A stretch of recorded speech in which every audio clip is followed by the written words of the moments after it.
ਰਾਜਾ ਭੀਮ ਚੰਦ ਕਹਿਲੂਰਪਤੀ ਨੇ ਧੰਨ ਧੰਨ ਸ਼੍ਰੀ ਗੁਰੂ ਗੋਬਿੰਦ ਸਿੰਘ ਜੀ ਨਾਲ ਪ੍ਰੇਮ ਦੱਸਣ ਵਾਸਤੇ ਆਪਣਾ ਇੱਕ ਚਤੁਰ ਵਜ਼ੀਰ ਪਰਮਾਨੰਦ ਗੁਰੂ ਜੀ ਪਾਸ ਆਨੰਦਪੁਰ ਭੇਜ ਦਿੱਤਾ।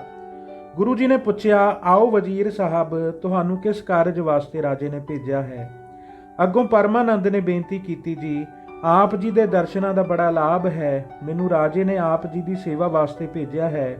ਮੈਂ ਰਾਜੇ ਵੱਲੋਂ ਤੁਹਾਡੇ ਪਾਸ ਉਸ ਦਾ ਰਾਜਦੂਤ ਬਣ ਕੇ ਰਹਾਂਗਾ, ਜਿਸ ਕਰਕੇ ਅੱਗੇ ਤੋਂ ਆਪਸ ਵਿੱਚ ਕੋਈ ਵਿਗਾੜ ਨਹੀਂ ਪਵੇਗਾ। ਮੈਂ ਸੁੱਖ ਸਾਂਦ ਰਾਜੇ ਨੂੰ ਲਿਖਦਾ ਰਹਾਂਗਾ ਅਤੇ ਜਿਹੜਾ ਕੋਈ ਤੁਹਾਨੂੰ ਕੰਮ ਪਵੇਗਾ ਉਹ ਠੀਕ ਕਰ ਦਿਆਂਗਾ।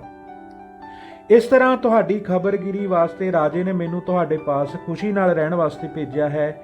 ਇੱਥੇ ਰਹਿ ਕੇ ਮੈਂ ਤੁਹਾਡੇ ਦਰਸ਼ਨ ਕਰਾਂਗਾ, ਮੈਨੂੰ ਇਹੀ ਵੱਡਾ ਲਾਭ ਹੋਵੇਗਾ।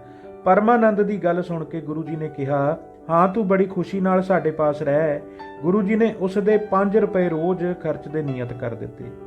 ਜਿਸ ਵੇਲੇ ਸਤਿਗੁਰੂ ਜੀ ਦਾ ਦੀਵਾਨ ਲੱਗਦਾ, ਪਰਮਾਨੰਦ ਉਸੇ ਸਮੇਂ ਆਣ ਕੇ ਹਾਜ਼ਰ ਹੋ ਜਾਂਦਾ ਅਤੇ ਗੁਰੂ ਜੀ ਨਾਲ ਰਾਜਨੀਤਿਕ ਗੱਲਾਂ ਤੇ ਵਿਚਾਰ ਵਟਾਂਦਰਾ ਕਰਕੇ ਪ੍ਰਸੰਨ ਹੁੰਦਾ।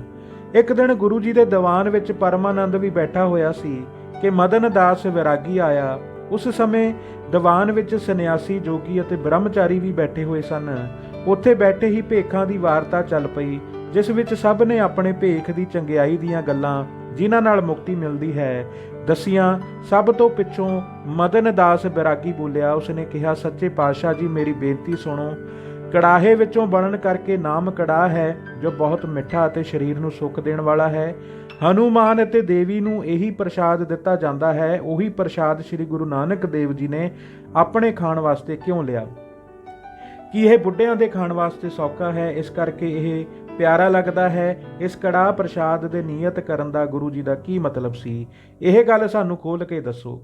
ਸਤਿਗੁਰੂ ਜੀ ਨੇ ਫਰਮਾਇਆ, ਭਾਈ ਇਹ ਗੱਲ ਪਹਿਲਾਂ ਸ੍ਰੀ ਗੁਰੂ ਨਾਨਕ ਦੇਵ ਜੀ ਨੂੰ ਇੱਕ ਸਾਈਂ ਦਾਸ ਬੈਰਾਗੀ ਨੇ ਪੁੱਛੀ ਸੀ ਕਿ ਸੱਚੇ ਪਾਤਸ਼ਾਹ ਜੀਓ, ਤੁਸਾਂ ਕੜਾਹੀ ਲਈ ਹੈ, ਇਹ ਕੀ ਕਾਰਨ ਹੈ? ਗੁਰੂ ਜੀ ਨੇ ਫਰਮਾਇਆ, ਇੱਕ ਸਮੇਂ ਅਸੀਂ ਉੱਤਰ ਦੇਸ਼ ਜਾਂਦੇ ਜਾਂਦੇ ਉੱਥੇ ਪਹੁੰਚ ਗਏ ਜਿੱਥੇ ਬਰਫ਼ ਦਾ ਪਹਾੜ ਹੈ। ਇੱਕ ਚੰਗੀ ਥਾਂ ਵੇਖ ਕੇ ਅਸੀਂ ਉੱਥੇ ਪਹੁੰਚ ਗਏ। ਕੁਝ ਸਮੇਂ ਉਪਰੰਤ ਸਿੱਧ ਅਤੇ ਨਾਥ ਸਾਡੇ ਪਾਸ ਆਣ ਕੇ ਕਹਿਣ ਲੱਗੇ, ਪੁਰਖਾ, ਅਸੀਂ ਤੈਨੂੰ ਆਦੇਸ਼ ਕਹਿੰਦੇ ਹਾਂ, ਤੂੰ ਨਿਰੰਜਨ ਪੁਰਖ ਅਲਖ ਹੈ। ਅਸੀਂ ਉਹਨਾਂ ਨੂੰ ਉੱਤਰ ਦਿੱਤਾ, ਹੈ ਸਿੱਖੋ, ਆਓ ਬੈਠੋ, ਦਰਸ਼ਨ ਦਿਓ, ਤੁਹਾਨੂੰ ਸਤ ਕਰਤਾਰ ਕਹਿੰਦੇ ਹਾਂ। ਇਹ ਗੱਲ ਸੁਣ ਕੇ ਸਿੱਧ ਇਕੱਤਰ ਹੋ ਕੇ ਸਾਡੇ ਪਾਸ ਬੈਠ ਗਏ ਅਤੇ ਕਹਿਣ ਲੱਗੇ, ਤੂੰ ਨਾਨਕ ਵੱਡਾ ਪ੍ਰਸਿੱਧ ਤਪਾ ਹੈ, ਤੂੰ ਇੱਥੇ ਪਹਿਲੋਂ ਆਇਆ ਹੈ, ਅਸੀਂ ਸਾਰੇ ਪਿੱਛੋਂ ਪਹੁੰਚੇ ਹਾਂ। ਸਾਨੂੰ ਸਿੱਧਾਂ ਨੂੰ ਤੁਸੀਂ ਸਨਿਗਧ ਜਾਣੀ ਕਿ ਘਿਓ ਮਿੱਠੇ ਵਾਲਾ ਭੰਡਾਰਾ ਦਿਓ, ਜਿਸ ਨਾਲ ਸਾਨੂੰ ਸਾਰਿਆਂ ਨੂੰ ਆਨੰਦ ਹੋਵੇ। ਅਸੀਂ ਤੁਹਾਡੇ ਪ੍ਰਾਹੁਣੇ ਹਾਂ। ਗੁਰੂ ਨਾਨਕ ਜੀ ਬੋਲੇ, ਹੇ ਸਾਈਂ ਦਾਸ, ਤੂੰ ਸੁਣ। ਸਾਰਿਆਂ ਦੇ ਮਨ ਦੀ ਜਾਣ ਕਰਕੇ ਅਸਾਂ ਬਾਲੇ ਤੇ ਮਰਦਾਨੇ ਨੂੰ ਸਿੱਧਾਂ ਪਾਸ ਬਿਠਾ ਦਿੱਤਾ ਤੇ ਕਿਹਾ, ਤੁਹਾਨੂੰ ਸਾਰਿਆਂ ਨੂੰ ਸ਼੍ਰੀ ਕਰਤਾਰ ਪੁਰਖ ਚੰਗਾ ਭੋਜਨ ਦੇਣਗੇ। ਇਸ ਤਰ੍ਹਾਂ ਸਿੱਧਾਂ ਨੂੰ ਨਿਉਤਾ ਦੇ ਕੇ ਅਸੀਂ ਜਾਣੀ ਕਿ ਗੁਰੂ ਨਾਨਕ ਦੇਵ ਜੀ ਚਲੇ ਗਏ ਅਤੇ ਜੰਗਲ ਨੂੰ ਅਨੇਕ ਪ੍ਰਕਾਰ ਕਰਕੇ ਵੇਖਿਆ। ਗੁਰੂ ਗੋਬਿੰਦ ਸਿੰਘ ਜੀ ਬੋਲੇ, ਹੇ ਮਦਨ ਦਾਸ, ਗੁਰੂ ਨਾਨਕ ਦੇਵ ਜੀ ਦੂਰ ਅੱਗੇ ਚਲੇ ਗਏ ਤਾਂ ਪਿੱਛੋਂ ਸਿੱਧਾਂ ਨੇ ਮਨ ਵਿੱਚ ਵਿਚਾਰਿਆ ਕਿ ਸ਼੍ਰੀ ਬਾਬਾ ਜੀ ਬਨ ਨੂੰ ਗਏ ਹਨ, ਉੱਥੋਂ ਜਦ ਮਿੱਠੇ ਮਿੱਠੇ ਫਲ ਮੇਵੇ ਲਿਆ ਕੇ ਸਾਨੂੰ ਦੇਣਗੇ ਤਾਂ ਅਸੀਂ ਉਦੋਂ ਤੱਕ ਬਹੁਤ ਬੁੱਢੇ ਹੋ ਜਾਵਾਂਗੇ, ਜਿਵੇਂ ਸਾਡੇ ਮੂੰਹ ਵਿੱਚ ਦੰਦ ਦਾੜ ਤਾਂ ਹੁੰਦੇ ਹੀ ਨਹੀਂ। ਜਦੋਂ ਸਾਨੂੰ ਫਲ ਲਿਆ ਕੇ ਦੇਣਗੇ ਤਾਂ ਅਸੀਂ ਕਹਾਂਗੇ, ਇਹ ਸਖਤ ਹਨ, ਸਾਡੇ ਪਾਸੋਂ ਖਾਧੇ ਨਹੀਂ ਜਾਂਦੇ, ਫੇਰ ਸਾਨੂੰ ਕੀ ਖਾਣ ਨੂੰ ਦੇਣਗੇ? ਸ਼ਰਮਿੰਦੇ ਹੋ ਜਾਣਗੇ। ਇਹ ਸਲਾਹ ਕਰਕੇ ਸਿੱਧ ਬੈਠ ਰਹੇ, ਪਰ ਉਧਰ ਗੁਰੂ ਨਾਨਕ ਦੇਵ ਜੀ ਨੂੰ ਬ੍ਰਹਮਾ ਨੇ ਖੰਡ, ਵਿਸ਼ਨੂੰ ਨੇ ਮੈਦਾ, ਸ਼ਿਵ ਜੀ ਨੇ ਘਿਓ ਅਤੇ ਹੋਰਨਾਂ ਦੇਵਤਿਆਂ ਨੇ ਗਿਰੀ, ਬਦਾਮ, ਸੌਗੀ, ਮੇਵਾ ਆਦਿਕ ਲਿਆ ਕੇ ਭੇਟਾ ਕੀਤੇ ਅਤੇ ਅੰਤਰ ਧਿਆਨ ਹੋ ਗਏ। ਜਦ ਸਭ ਚੀਜ਼ ਤਿਆਰ ਹੋ ਗਈ ਤਾਂ ਉਸ ਤੋਂ ਗੁਰੂ ਨੇ ਕੜਾਹ ਪ੍ਰਸ਼ਾਦ ਤਿਆਰ ਕਰਕੇ ਸਿੱਧਾਂ ਨੂੰ ਪੰਗਤਾਂ ਵਿੱਚ ਬਿਠਾ ਕੇ ਮਨ ਭਾਉਂਦਾ ਭੋਜਨ ਛਕਾਇਆ। ਸਿੱਧ ਬੜੇ ਹੈਰਾਨ ਹੋਏ ਕਿ ਇਹ ਭੋਜਨ ਨਾਨਕ ਤਪੇ ਨੇ ਸਾਨੂੰ ਬਹੁਤ ਸੁੰਦਰ ਛਕਾਇਆ ਹੈ।